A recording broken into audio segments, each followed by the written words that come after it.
С тех пор, как незапамятные времена, человечество построили впечатляющие памятники, которые бросают вызов логика и понимание. Пирамиды, которые сопротивляются прошедшей принадлежащей время, храмы, которые, кажется, тронуты рукой боги и неприступные крепости. Однако некоторые из более загадочных конструкций нет в странице «Традиционная археология», но в книга, которая изучалась на протяжении тысячелетий – Библия. Среди их священных историй мы находим упоминания о зданиях, которые кажутся невозможны для того времени, в котором они были предположительно построены. Гигантский корабль, способный вместить всех разновидностей планеты. Стены непроницаемый, который упал без единого сражения. Храм, покрытый золотом, сияющим как солнце. Башня, которая бросила вызов Божьей воле, и святилище, перестроен в половину принадлежащий конфликт, чтобы стать сердце нации. Но здесь возникает большой вопрос. Были ли они, реальны ли эти конструкции? Наука и археология подтверждают их истории, или это просто религиозные мифы, передаваемые из поколения в поколение? Время? Сегодня мы рассмотрим 5 из них. Наиболее впечатляющие здания, упомянутые в Библии, исследуя тайны, которые окружить и сопоставить их истории с историческими свидетельствами. Есть тест божественное вмешательство или просто символические повествования? Ответ может изменить наше восприятие принадлежащей прошлое.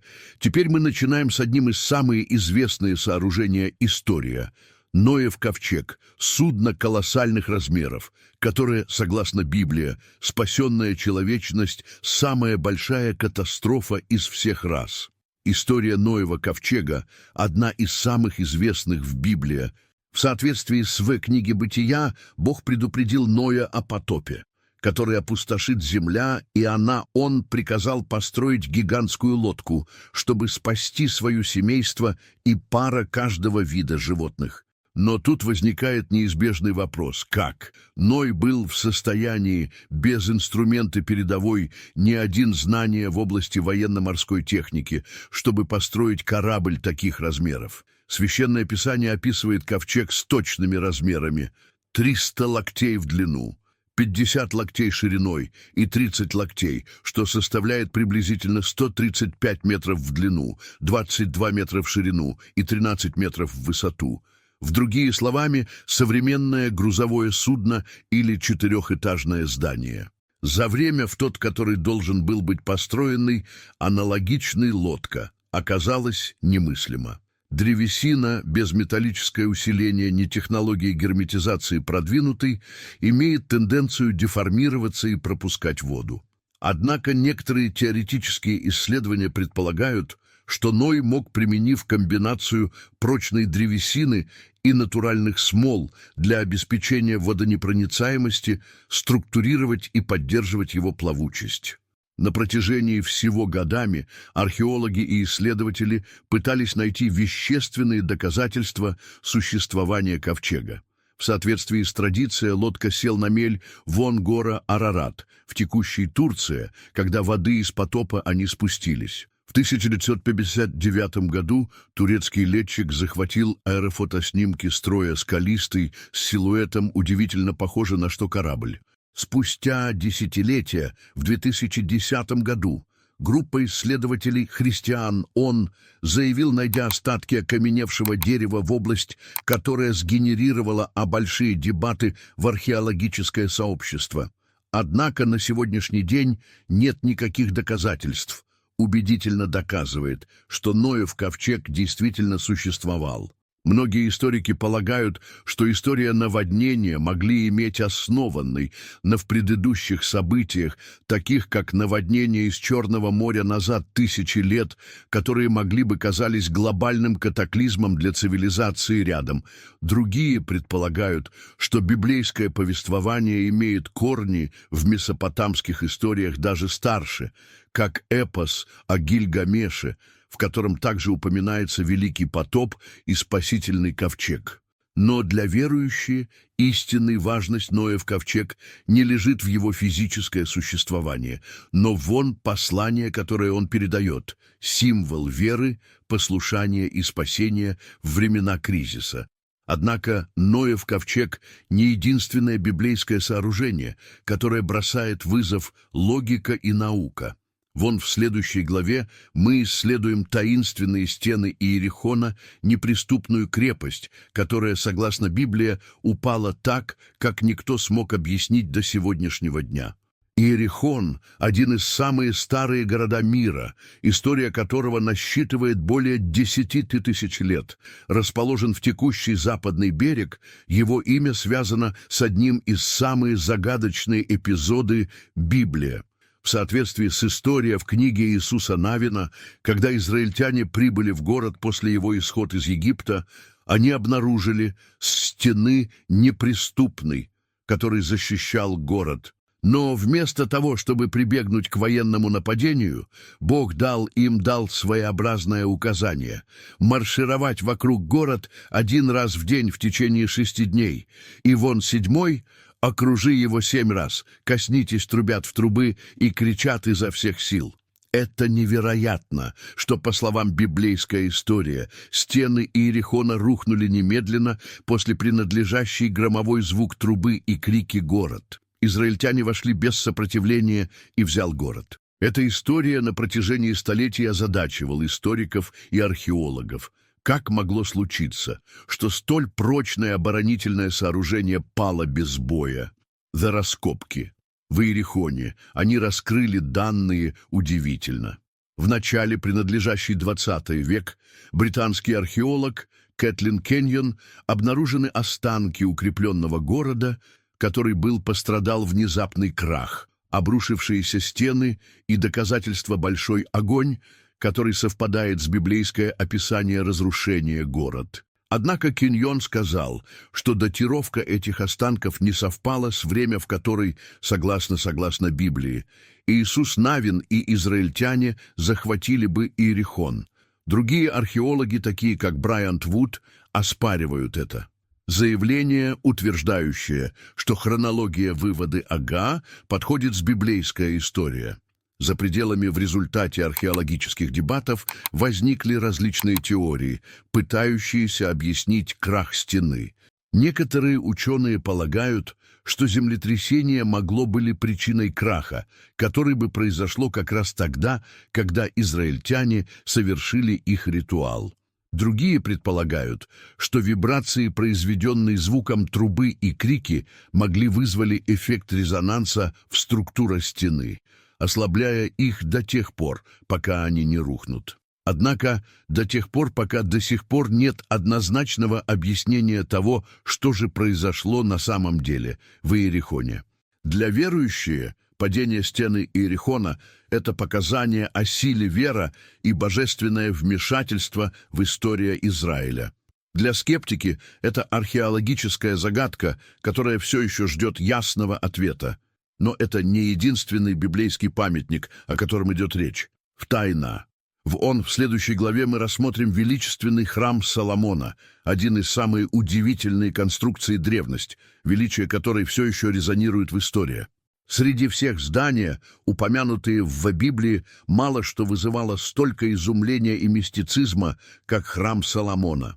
Этот величественный святилище, построенное в Иерусалим на горе Мория, описывался как место обитания Бога в земле и духовный центр народа Израиля. Его строительство, согласно Библии, было заказано царь Соломон в X век до нашей эры. И требовалось 7 года интенсивной работы с материалами, которые включали кедровая древесина из Ливана, очищенная бронза и огромное количество чистого золота. Размеры храма не были огромны, но их богатство это было. В соответствии с библейской историей, интерьер был полностью покрыт золотом, с святая святых в его центр, где он хранился, ковчег Завета.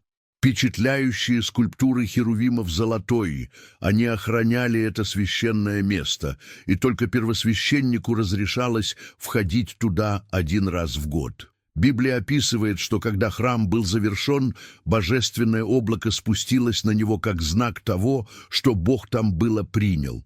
Но что, прошедший с этот удивляться архитектурный? Вон год 586 годин до нашей эры. Царь Вавилона Навуходоносор II вторглись в Иерусалим и сокращенный храм в руинах. Вавилоняне они разграбили их сокровища и депортировали людей. Еврейский, начиная период изгнания. С тех пор никаких прямых археологических свидетельств найдено не было первоначального храма, хотя некоторые они считают, что фундаменты все еще лежат под эспланадой мечети в Иерусалим. Несмотря на его разрушение, легенда храма Соломона все еще жив. Некоторые теоретики связывают его богатство с загадкой тамплиеры, которые, согласно определенной истории, нашли бы свои скрытые сокровища столетиями после. Для других его наследие заключается в глубокое влияние, которое он оказал на культуру и религию еврейский. Однако это не единственный библейский памятник, окруженный тайной. Вон, в следующей главе мы рассмотрим Вавилонскую башню, сооружение, которое пыталось бросить вызов небеса и чье крушение оставило след неизгладимый в истории человечества. Среди многозагадочной истории о Библии немногие имеют вызвал столько же споров, сколько и Вавилонская башня. В соответствии с историей о Бытие 11.1.9 все человечество «я говорил один язык» и жили сообща в одном регион. Доверяя его собственное величие, мужчины они решили построить башню, которая достигала бы небеса, символ их амбиции и власть. Но Бог, видя его высокомерие, решил наказать человечество, смешав их языки и рассеяв их по всей земле. Строительство он остался незавершенным, и город был заброшен. Хотя история имеет сильный религиозный символизм, некоторые историки полагают, что это могло иметь основанный в реальной структуре зиккураты Месопотамии. Эти огромные ступенчатые сооружения были храмами, посвященными Боге, и присутствовали в такие города, как Вавилон, Ур и Ниневия. В частности, высказывались предположения, что Этеминанки, внушительный зиккурат древний Вавилон, посвященный богу Мардуку, мог, будучи вдохновение, лежащее в основе история Вавилонской башни. Этот храм достигал высоты более 90 метров, что было архитектурным подвигом для того времени. Но, помимо возможная историческая основа, история Вавилонской башни трактовалась по-разному, способами. Некоторые они видят в этом метафорическую историю о пределы человеческие амбиции и важность скромность. Другие предполагают, что это отражает настоящее событие в истории человечества, возникновение различных языков и дисперсия народы. Интересно, что исследования современные лингвисты предполагают, что языки мира, возникли в единый родовой язык, что делает миф о Вавилоне еще более интересным. Это правда. До тех пор, пока на сегодняшний день не обнаружено прямых доказательств существования Вавилонской башни, хотя ссылки на нее сохранились в древних текстах и в различных культурах. Для верующих это предупреждение о опасности неповиновения Богу. Для археологов это остается существование неразрешимая загадка. Но Вавилонская башня – не единственное сооружение, ознаменовавшее библейская история. Вон в следующей главе мы рассмотрим второй Иерусалимский храм, памятник веры, возникший из пепел, только чтобы быть уничтоженным в событии, которое изменило навсегда судьба город еврейский. После разрушения принадлежащий храм Соломона в руках вавилоняне вон 586 год до нашей эры, город еврей был оставлен без ваш духовный центр. Однако спустя десятилетия, когда он царь Персии Кир допустимый, началось возвращение изгнанников в Иерусалим, реконструкция новой святилища. Второй храм. Этот новый храм, хотя и менее величественный, чем, во-первых, Это стало вон сердце, личность евреи и центр их религиозных ритуалов. Сон-время, структура он был увеличен и украшен. Достигнув его наибольшего расцвета, достигло государство во времена правления Ирода Великого. В он первый век до нашей эры. Монарх, известный своими амбициозными проектами архитектурной, заказал монументальное расширение, укрепление стены и добавление колоссальной эспланады, которая сегодня мы знаем это как эспланада мечети.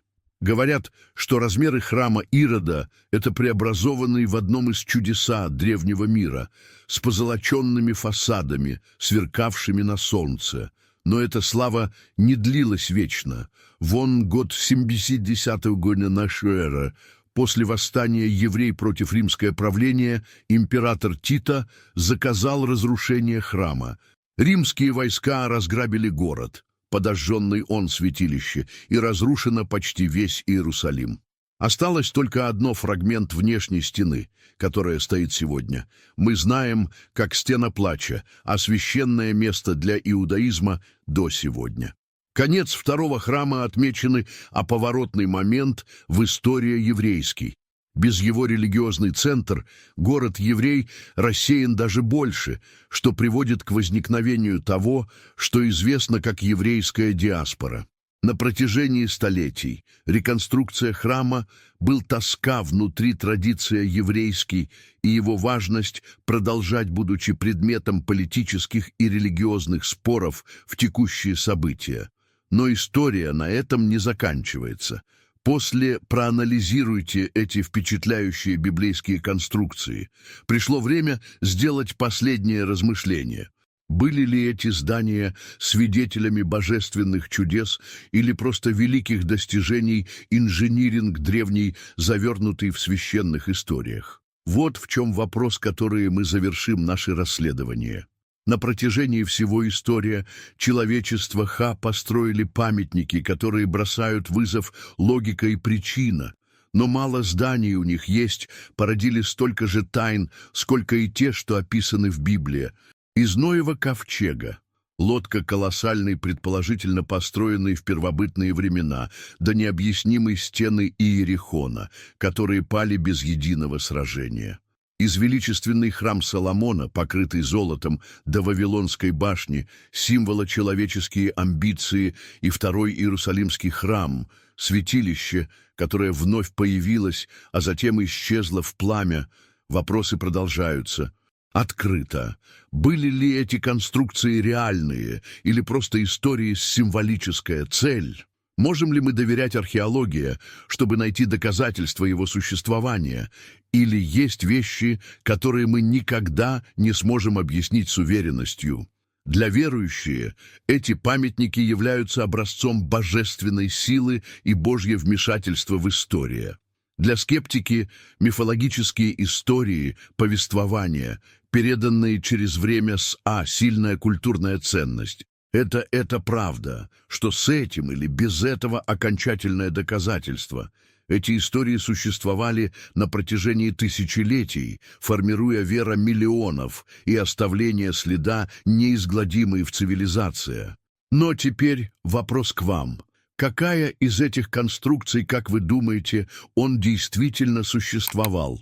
Как вы думаете, что наука некоторый день сможете ли вы решить эти головоломки или есть тайны, которым суждено остаться скрытыми? Оставьте нам свое мнение в комментарии и поделитесь этим видео с кто-то, кто также хотит обнаружить истину, стоящая за этими библейскими памятниками. Не забудьте подписаться на канал и активировать уведомления для продолжения изучения старшей тайны истории. Увидимся в следующей серии.